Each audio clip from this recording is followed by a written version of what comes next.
That makes sense?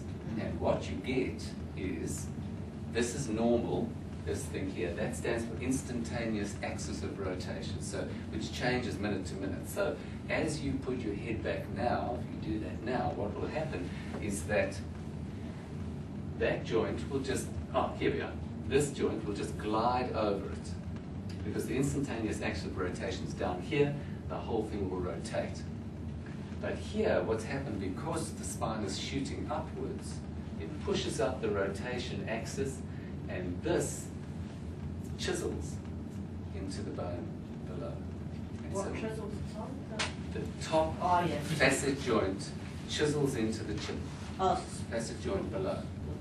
Okay, and that causes a significant injury, setting off, remember my somatic pain, setting off a somatic pain.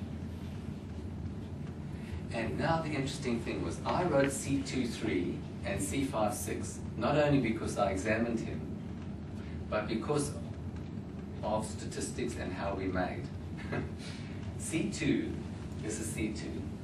There's nothing like C2 in the body. We've got lots of other vertebrae, but C2 is unique, and it has this strange and complex shape. And it's designed so that if you have a compressive injury, all the force, this is like a root, all the force ends there. So, with a whiplash injury that does not get better, you have a very high chance, especially with headaches, because we know it's from C23, 1, 2, 3 all join in with the fifth nerve giving you headaches. This joint is most likely where his primary injury was.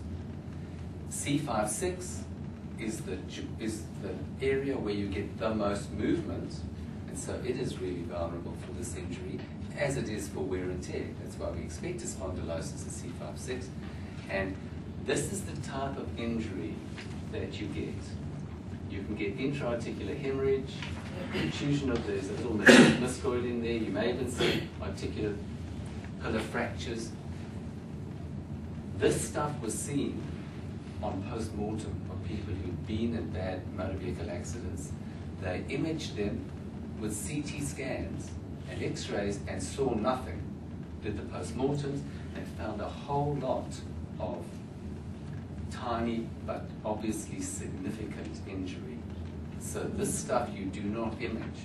You cannot image. If it's big enough to see it, well, that's good, but that's rare.